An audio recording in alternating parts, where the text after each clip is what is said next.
সকলোকে নমস্কাৰ জনাইছো আৰু আজিৰ ভিডিওটো আৰম্ভ কৰিবলৈ লৈছো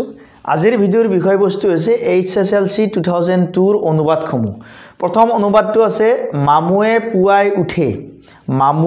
উঠে এইটো এটা প্ৰেজেন্ট ইনডেফিনিট টেন্সৰ বাক্য এইটো এটা হেবিচুৱেল একচনৰ ভিতৰত পৰে মামুৱে পুৱাই উঠে গতি এই বাক্যটো আমি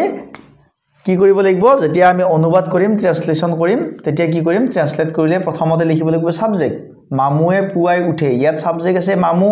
মামুৱে কি কৰে উঠে এইটো হল ভাৰ্ব আৰু ৰাতিপুৱা এইটো হল টাইম এক্সপ্ৰেছন প্ৰথমতে আমি লিখিম সাবজেক্টটো কি আছে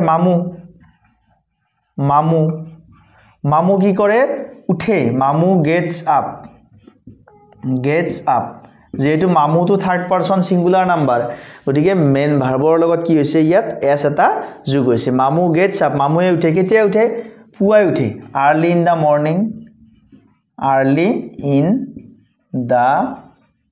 morning মামুৱে পুৱাই উঠে দুই নম্বৰ বাক্য লৰাবিলাকে খাতুৰি আছে মানে কামটো চলি আছে যেহেতু বৰ্তমান সময়ত কোনো এটা কাম বা ঘটনা চলি থকা বুজাবলৈ প্ৰেজেন্ট কন্টিনিউয়াস টেন্সৰ গঠন ব্যৱহাৰ কৰা হয় এইটো লৰাবিলাকে খাতুৰি আছে মানে বৰ্তমান সময়ত কামটো চলি আছে অৰ্থাৎ এই বাক্যটো প্ৰেজেন্ট কন্টিনিউয়াস টেন্সৰ বাক্য এই বাক্যটোত সাবজেক্ট আছে লৰাবিলাক কোনে কাম কৰিছে লৰাবিলাকে কি কৰি আছে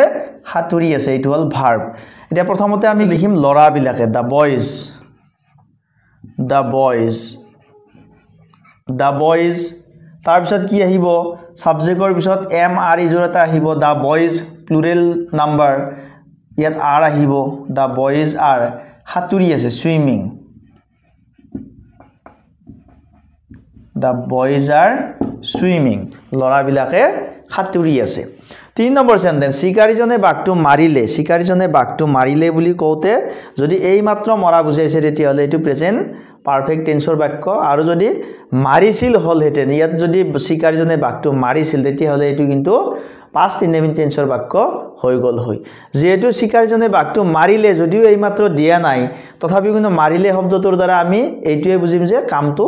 এই মাত্ৰ হৈছে বা জাস্ট মানে কামটো হে গৈছে গতিকে এই বাক্যটো প্ৰেজেন্ট পাৰফেক্ট টেন্সৰ বাক্য সাবজেক্ট আছে শিকাৰীজন মাৰিলে এটো হল ভাৰ্ব বাঘটো অবজেক্ট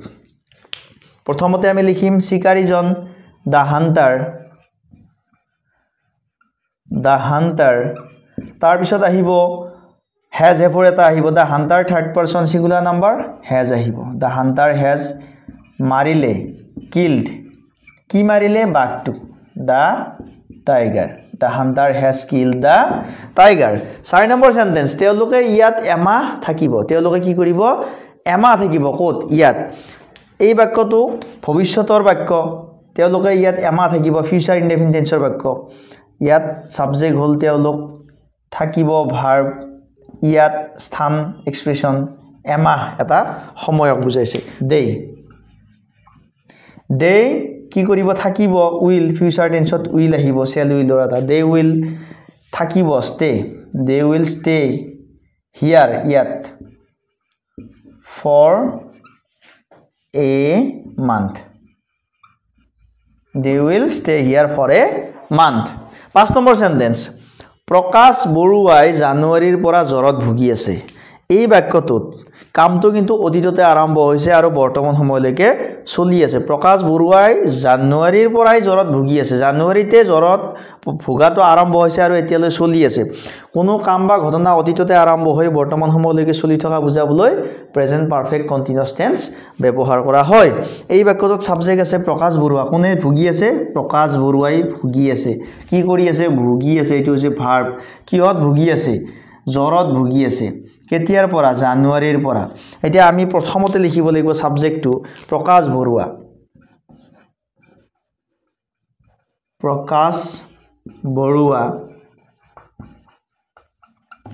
বৰুৱাৰ পিছত কি আহিব যেহেতু এটো এটা প্ৰেজেন্ট পাৰফেক্ট কন্টিনিউয়াস টেন্সৰ বাক্য হ্যাভ বিন হ্যাজ বিনৰ এটা আহিব প্ৰকাশ বৰুৱা হ্যাজ বিন ভুগি আছে সাফাৰিং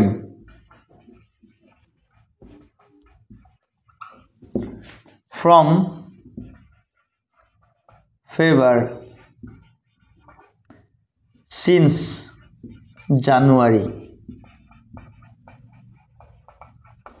প্ৰকাশ Baruah has been suffering from fever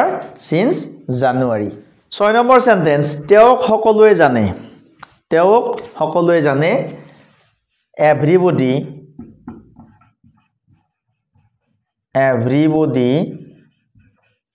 knows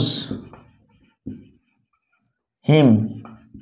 তেওঁক সকলোৱে জানে অথবা আমি এনেকৈ লিখিব পাৰো he is known to all he is known to all 7 নম্বৰ সেন্টেন্স ডাক্তৰজন অহাৰ আগতে ৰোগীজন মৰিল ইয়াত দুটা ঘটনা সংঘটিত হৈছিল এটা ঘটনা আৰম্ভ হোৱাৰ আগতে আন এটা ঘটনা শেষ হৈ গৈছিল যেটো আগতে শেষ হৈছিল এটো past perfect tenseৰ গঠন মতে লিখিব লাগিব আৰু যেটো পিছত সংঘটিত হৈছিল হেতু past indefinite tenseৰ বাক্যৰ গঠন মতে লিখিব লাগিব আগতে ৰোগীজন ঢুকাইছিল ডাক্তৰজন পিছত আহিছিল এতিয়া আমি কি কৰিম প্ৰথমতে যেটো আগতে সংঘটিত হৈছিল এটো আগতে লিখিম ৰোগীজন মৰিল the patient যেটো আগত সংঘটিত হৈছিল এটো past perfect tenseৰ বাক্য past perfect tenseত সাবজেক্টৰ পিছত had আহিব the patient had died ৰোগীজন মৰিল কেতিয়া ডাক্তৰজন অহাৰ আগতে before the doctor came the patient had died before the doctor came 8 number sentence Madhubala আহোতে বৰষুণ দি আছিল অৰ্থাৎ ইয়া দুটা ঘটনা সংঘটিত হৈছিল এটা ঘটনা আৰম্ভ হোৱাৰ আগৰে পৰা আন এটা চলি আছিল যেটো আগৰে পৰা চলি আছিল এটো past continuous tenseত লিখিব লাগিব আৰু যেটো পিছত সংঘটিত হৈছিল এটো past indefinite tenseৰ বাক্যৰ গঠন মতে লিখিব লাগিব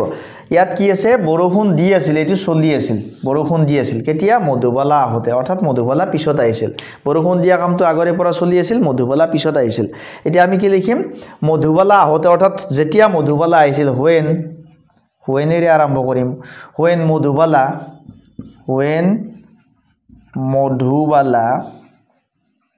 came যেতিয়া মধুবালা আহিছিল তেতিয়া বৰষুণ দি আছিল it was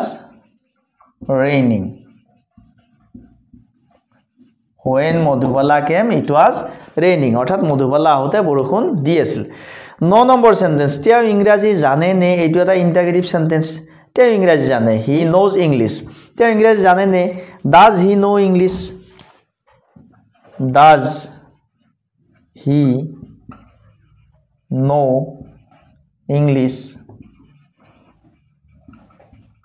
does he know english question mark 10 number বাক্য শিক্ষকজনে কৈছিল সদায় সঁচা কথা কবা এটো এটা ডাইৰেক্ট নাৰেশনত দিয়া বাক্য শিক্ষকজনে কৈছিল এটো হল ৰিপৰ্টিং ক্লোজ সদায় সঁচা কথা কবা এটো ৰিপৰ্টেড ক্লোজ এটোত উদ্ধকমা আছে এটোত উদ্ধকমা নাই আমি প্ৰথমতে লিখিম শিক্ষকজনে কৈছিল the teacher said শিক্ষকজনে কৈছিল কমা উদ্ধকমা আৰম্ভ সদায় সঁচা কথা কবা always speak the truth সদায় সত্য কথা কবা